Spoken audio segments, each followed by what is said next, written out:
அனைவருக்கும் வணக்கம். இந்த வீடியோவில் கஞ்சரி இந்த படத்தோட கதையை தான் பார்க்க போகிறோம். வாங்க ஸ்ட்ரெயிட்டாக படத்தோட கதைக்குள்ளே போயிடலாம். கிஷன்னு ஒருத்தர் இருக்கார் கிராமத்தில். அவர் கஜேரிங்கிற பொண்ணை கல்யாணம் பண்ணி கூட்டிகிட்டு வராரு. அந்த கஜிங்கிற பொண்ணை பற்றி ஊரெலாம் ரொம்ப பெருமையாக பேசிக்கிறாங்க. இவன் ரொம்ப அழகு, இவளை விட்டால் அழகி யாருமே கிடையாது, அவ்வளோ அழகு அப்படின்னு சொல்லி பேசிகிட்டு வராங்க. இதனால் அந்த ஊர் தலைவர் இருக்கார்ல, அவருக்கு பொண்ணுங்கனாலே ரொம்ப பிடிக்கும். பொண்ணுங்களை இழுத்து கொண்டு போய் மேட்ரு பண்ணுறது தான் அவருக்கு வேலை. அதனால அவர் கஜிரியை பற்றி கேள்விப்படுறாரு, ரொம்ப அழகுன்னு சொல்லிட்டு.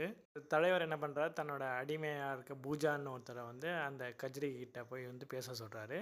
இவரும் போய் பேசுகிறா. ஆனால் கஜிரி தான் புருஷனுக்கு நேர்மையாக இருக்கிறவ, துரோகம் பண்ணக்கூடாதுன்னு சொல்லி நினைக்கிறவ. அதனால் வேணான்னு சொல்லிடுவான். அதுக்கு அடுத்த நாளே கஜிரி வீட்டில் தனியாக இருக்கும்போது புருஷன் இல்லாதப்போ இவர் ஊர் தலைவரும் அவரோட அசிஸ்டன்ட் போகாவும் அப்ரோச் பண்ணுறாங்க கஜிரிகிட்ட.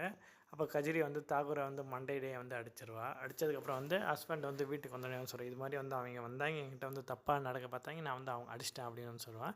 ஹஸ்பண்ட் அவங்கள போய் அடிக்காமல் இனிமேல் நீ அவங்க வந்தால் அடங்கி போயிடு, அவங்கள எதுக்காத, இனிமேல் இந்த மாதிரி பிரச்சனைலாம் நீ போகாத அப்படின்னு சொல்லி ஹஸ்பண்ட் கஜிரிக்கு அட்வைஸ் பண்ண ஆரம்பிச்சிடாங்க. இதை பார்த்து கஜிரிக்கு கோவம் என்ன பண்ணுறதுன்னு தெரியலையே, தான் ஹஸ்பண்ட் இப்படி கோழையாக இருக்காருன்னு சொல்லி நினைக்கிறாங்க.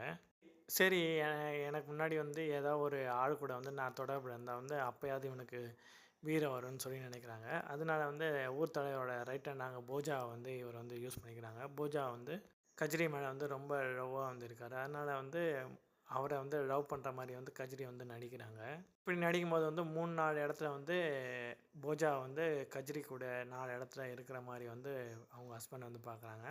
அதுக்கு போஜா ஏதோ ஒரு காரணம், எந்த காரணமே இல்லாமல் ஏதோ லூஸ் காரணம் சொல்கிறாங்க. அதையும் அவங்க ஹஸ்பண்ட் நம்பிடுறாங்க. இதனால் வாழ்க்கையில் வெறுத்து போயிடுறாங்க கஜிரி. இப்படி ஒரு ஹஸ்பண்டு இருக்கிறதோட நான் தனியாகவே இருந்துடுவேன், இப்படி ஒரு ஹஸ்பண்டு இப்படி ஒரு இச்சை பிடிச்ச ஆண்கள் மத்தியில் வாழ்கிறத விட நான் தனியாகவே வாழ்ந்துடுவேன் அப்படின்னு சொல்லிட்டு கஜிரி அந்த ஊரை விட்டு போயிடுறாங்க. இதுதான் இந்த படத்தோட கதை. நன்றி.